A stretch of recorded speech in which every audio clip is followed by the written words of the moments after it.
This is problem number 3 from section 4.3. In this problem, they say to use the rational zero test to write the factored form of f of x and find any rational zeros.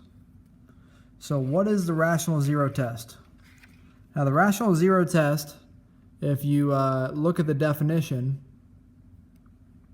can be kind of confusing. So what I did was I broke down the definition into what I thought were hopefully better terms.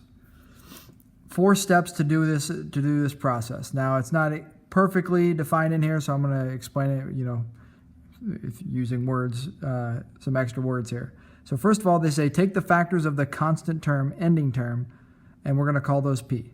So I take the ending term, which is 21, and I write out all the factors. So we're going to call these p, and I'll say that that's 21, right? And we're going to write out the factors. So the factors are, and we always say plus and minus for these. So plus and minus 1, plus and minus 3, plus and minus 7, plus and minus 21. Okay, part 2. Take the factors of the leading coefficient. We will call these q. Just so happens the leading coefficient's 1. They're really nice to us here. So we're going to call this q 1, and the only factor is 1, plus and minus 1. Very nice. Write out all the possible combinations of p over q. So we're going to say p over q, and we're going to write out all the possible combinations. Well, if we do plus and minus 1 over plus and minus 1, our options there are 1 or negative 1. So negative 1 is an option, or 1, right? Because you can do, the combinations are positive 1 over positive 1, negative 1 over positive 1, so on and so forth. You only get 2 combinations, 1 and negative 1. Same thing when you do the 3 over the 1, you get either negative 3 or 3. 7 over the 1, you get negative 7 or 7. And 21 over the 1, we get negative 21 or 21. So those are all our possible combinations for p over q. The last step, they say, plug each number into the function until you get 0. This number then is a factor or 0 of the poly. Well, why would that be the case? Well, I'm plugging in a number into the function, and if I plug a number into the function and it gives me a 0, I have found an x-intercept. So the only special part about these numbers is that I got these numbers from doing p over q. They're still numbers. If I find a number and I plug it into a function and that function gives me a 0, it's a 0. It's a 0 of that function. Doesn't matter how I came up with it. This is just a method to come up and narrow down what numbers would come in, because I could technically plug in an infinite amount of numbers into the function. I'd eventually run into 0. But this is a way to narrow it down a little bit. Which numbers could be zeros? Okay, so what we're going to do now is we're going to plug all these into the function, at least one at a time, and we're going to find hopefully one that has a 0. The other way you could do this, and they talk about this in my math lab, I'm just going to touch on this for a second, is you can use, because we know zeros are also factors, so because zeros are also factors, they use synthetic division with these numbers, looking for remainders of 0 when you do synthetic division. And then, of course, that would be a x-intercept or a factor of the polynomial once you got a remainder of 0. So a lot going on. Long story short, write out the p for the 21, write out the q for the leading coefficient, write out p over q, and what I'm going to do is I'm going to plug them in the calculator. So pull out the TI-84. I like to use it because it's going to make this process pretty slick and easy. So first thing I'm going to do is I'm going to say I want to store negative 1 as x. Then I'm going to type in this function, so x cubed minus 9 x, better put the x squared plus 11x plus 21. Oh, and I got a 0. So negative 1 is a factor of this polynomial. Or sorry, it's a 0 of the polynomial, and then you can write out its factor. So if negative 1, we're going to write zeros here.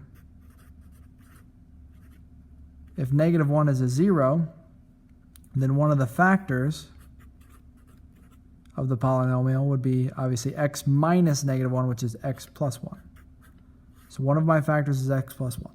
Now, at this point here, what I could do, now that I found one of the factors, is I could then take this and start doing some synthetic division to simplify that. And I think that that's probably the right step here, but I want to show you and plug in a few more numbers to show you that you can find other ones as well. So let's go ahead and do 1 stored as x, and then let's grab that function, 24. So this one, we're going to just cross it out. So I'm just going to kind of put a line through it. It doesn't work. Negative 3 stored as x. And then we're going to grab the function again. Nope, not 0. So that's not one of them. 3 stored as x. And then we're going to grab that function again. A 0. So 3 is a 0. So we can actually write this as 3, and then this is x minus 3. Right? X minus k. So I'm just showing you that this is what you do to go through and find the factors. Hope that makes some sense there. So now that we know 2 of the factors, technically what we could do is we could multiply these 2 together. So let's go ahead and multiply those together. X times x is x squared. X times negative 3 is negative 3x. 1 times x is 1x. And 1 times negative 3 is negative 3. And we know that this, when we combine it, x squared minus 2x minus 3, this polynomial is a factor of this one. So what I'm going to do is I'm going to do a long division with these 2 to find another factor. Now I'm assuming because of this degree that I only have one more factor. So let's see. I'm going to take x squared minus 2x minus 3, and we're going to do a division with x cubed minus 9x squared plus 11x plus 21. X squared goes into x cubed, and I'd write these out here typically, but we should be good with it by now, so I'm going to just write x here. X times x squared is x cubed. X times negative 2x is negative 2x squared. X times negative 3 is negative 3x. And we're going to subtract. I like to distribute, so I say negative x cubed plus 2x squared plus 3x, and cross that out a little bit. This cancels, leaving you with negative 7x squared. This will give you plus 14x plus 21. X squared goes into negative 7x squared, negative 7 times. Multiply it, I get negative 7x squared. Negative 7 times negative 2 is 14x. Negative 7 times negative 3 is 21. Oh boy, you can see what's about to happen here. We're going to distribute the negative. We get 7x squared minus 14x minus 21. When you add those together, you get 0. So our other factor is x minus 7.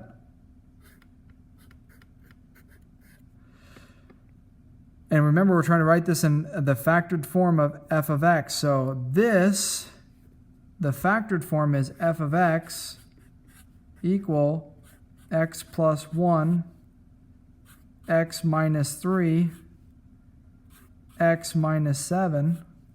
That is our solution. Now, I just want to show you that guess what?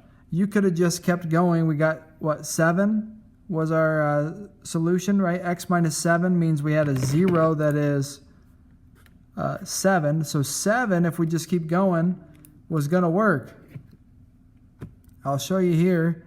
Let's take negative 7. This is storing as x. We'll check that one. That's not going to work, right? Negative 840, so that wouldn't work. And then we check 7. and grab the function, and we get 0. So 7, 3, and -1 work. So if you just keep going down this list, you end up finding your 3 zeros so that you can write the 3 factors, so that you can write this in complete factored form. However, this was a pretty straightforward problem because our leading coefficient was only 1. So that left really not that many possibilities. This list can get really long. So that's why if you find one, we typically start to do some division to start finding the other ones, and hopefully we can factor them down. If that makes sense.